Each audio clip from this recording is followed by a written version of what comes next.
Good evening, सत श्री अकाल, सलाम, नमस्ते। मैं रामोद सिंह, सरली legal adviser.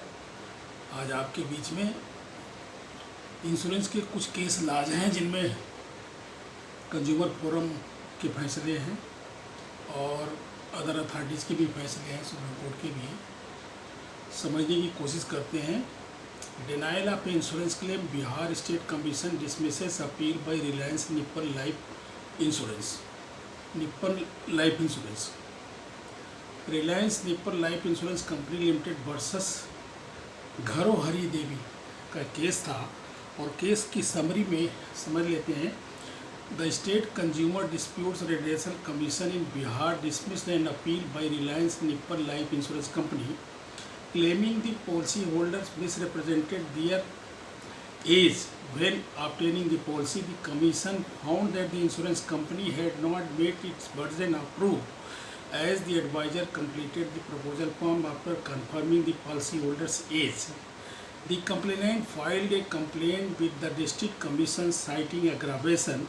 The district commission accepted the case and awarded the complaint compensation of rupees 1 lakh and rupees 5,000 to cover legal expenses.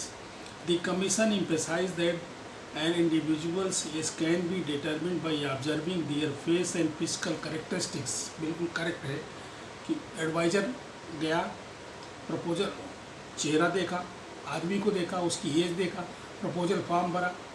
Proposal form में आप कैसे 25 साल 30 साल का डिफरेंस लिख सकते हैं एज का? एज तो 2-4 सालों का डिफरेंस आ सकता है, लेकिन इतना लंबा डिफरेंस नहीं आ सकता है। तो इसी ग्राउंड पे कंज्यूमर कमीशन ने, डिस्ट्रिक्ट कमीशन ने आर्डर किया। अब केस क्या है उसको देखते हैं। An appeal filed by the Reliance Nippon life insurance company which alleged that the policyholder had misrepresented their age when obtaining the policy was dismissed by the state consumer dispute redressal commission Bihar bench, which is made up of the Mr. Justice Sanjay Kumar, President, the Mr. Ram Pravesh Das, member, and the Mr. Sameem Akhtar, member. The State Commission determined that the insurance company had not met its burden of proof because the advisor for the company completed the proposal form after confirming the policyholder's age. Reliance Nippon life insurance company limited insurance company जो है sold insurance policy to Gharohari Devi complainant, जो complaint कर रही हैं उनको बेचा। Spouse who designated the complaints as a policy's nominee के रूप में उन्होंने कंप्लेंट को किया। When he applied for coverage he gave his age as 47 years old. उनका कहना है कि 47 साल की एज को बताया, लेकिन प्रपोजल फॉर्म भरा था एडवाइजर ने। But the complainant's spouse passed away in less than 2 month, 2 महीने में ही खत्म हो गए। The complainant filed a claim with the insurance company and included all necessary supporting documents, but the insurance company refuse to resolve the claim despite several efforts to do so and fail to provide a good explanation for their actions. जो उन्होंने reject किया उसका कोई explanation नहीं दे पाए, क्योंकि proposal form उनके adviser ने भरा हुआ था और फेस से देख करके भी एज को देखा जा सकता है। The complainant's husband lied about his age, ये इंश्योरेंस कंपनी कह रही है, while obtaining an insurance policy according to the insurance company, which is why the claim was rejected. The documents were included a copy of voter list दिया था with certificate from a panchayat समिति member stating that the deceased husband was 78 years, उसमें 78 years दिया, जबकि उसमें proposal form 47 years लिख दिया था, गलती से लिख दिया होगा एडवाइजर ने। The district commission accepted the case and gave the complainant compensation rupees 1 lakh and 5,000 rupees against the litigation and legal expenses. The state commission noted that the insurance company was unable to demonstrate the complainant's spouse had committed fraud and misrepresented. It is onus on the insurance company to prove any fraud because there was no fraud and proposal was filled by the advisor of the LIC, that particular LIC. तो वहाँ पे fraud, they can not be able to establish the fraud. That's why state commission has given his decision as the district commission has given. I accepted the case and life advisor completed the proposal form in his presence after confirming his age. वो confirm कर रहा.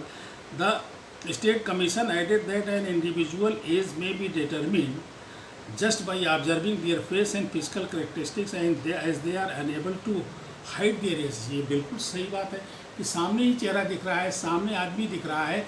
1-2 साल का, 3 साल का, 5 साल का difference हो सकता है, लेकिन 20 साल का नहीं हो सकता, 25 साल का नहीं हो सकता है.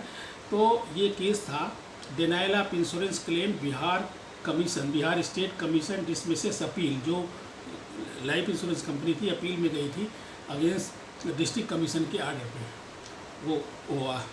एक दूसरा केस भी देखते हैं. ये केस बताने के पीछे लॉजिक ये है कि इन केसों से आम आदमियों को पता लगे कि हाँ, इंश्योरेंस के क्लेम कहाँ कहाँ कैसे कैसे रिजेक्ट होते हैं और किस तरह से क्लेम को लिया जा सकता है, रिलीफ कहाँ पाया जा सकता है.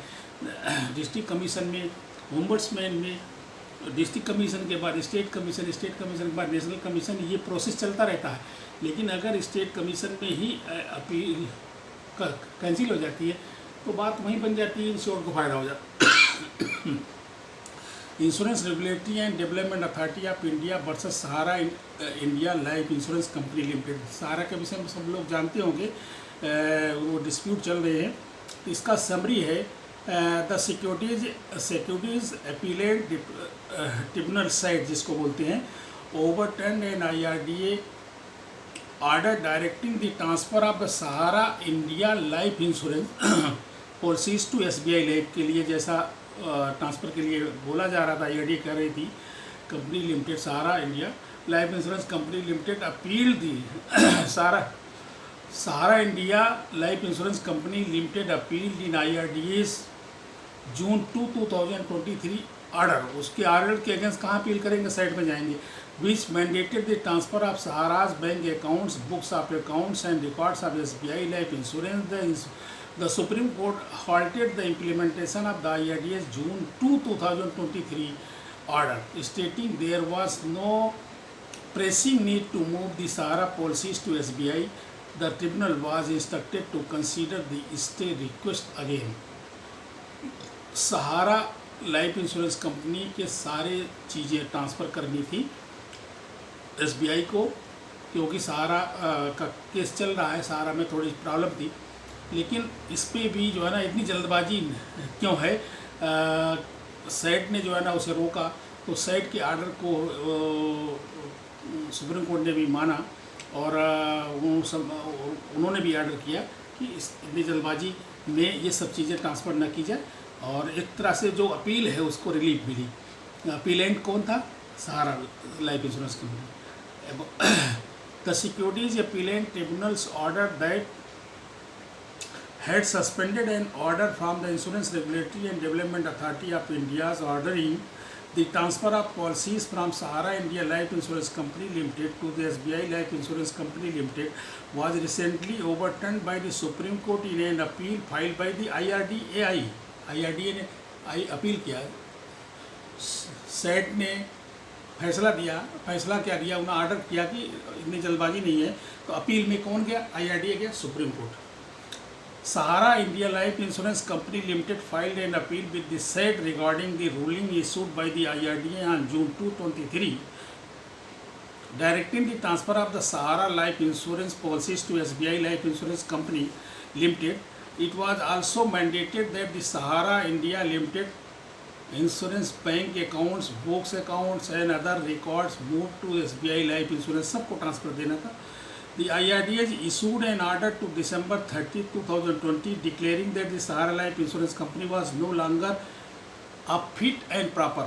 And IRDA जिसको भी लाइसेंस देती है उनसे फिट एंड प्रॉपर का एक तरह से अंडरटेकिंग लेती है, और फिट एंड प्रॉपर नहीं होते हैं तो उनको थोड़ा सा अल्टीमेटम देती है और बंद करने के लिए, कैंसिल करने के लिए कोशिश करती है. इसी प्रयास में ये सहारा के साथ भी हुआ. सहारा फिट एंड प्रॉपर प्रमोटर नहीं है. ये बात जो है ना IRDA को लगा है, इसलिए IRDA ने ऑर्डर किया था और सैट में वो अपील में, सैट में चले गए अपील में, तो सैट के ऑर्डर के अगेंस्ट सुप्रीम कोर्ट में आ गई IRDA। तो सुप्रीम कोर्ट ने भी रिलीफ दिया, उसी को सहारा को ही दिया।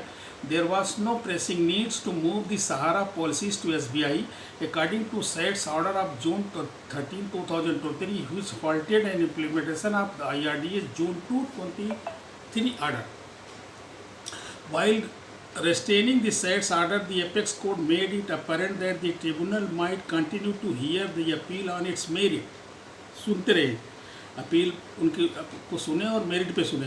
The tribunal was instructed by the supreme court to consider the stay request again, दोबारा भी जो है ना उसको स्टे रिक्वेस्ट को रखें। आशा है कि आप लोगों ने समझने की कोशिश किया होगा, समझे हैं तो लाइक करें, शेयर करें और आगे भेजें, लोगों को पता लगे। और किसी तरह का कोई भी कंसल्टेशन टाइप का कोई भी ज़रूरत पड़ती है तो मेरा उस पर नंबर है, बातचीत किया जा सकता है। और I am always open, motor, miscellaneous, engineering, fire, किसी भी तरह का कैसा भी क्लेम है, इंश्योरेंस कंपनी ने रिजेक्ट कर दिया है या किसी भी तरह से रिजेक्ट हो गया है, कुछ प्रॉब्लम्स हैं, तो जहाँ पे रिलीफ मिल सकता है हम कोशिश करके इंजीनियरिंग टेक्निकल ढंग से, लीगल ढंग से कहाँ पे क्या हो सकता है, ऐसी कंसल्टेशन लिया जा सकता है। और नहीं हो सकता है तो वो भी हम बता देते हैं। Thank you very much. आगे बढ़ो।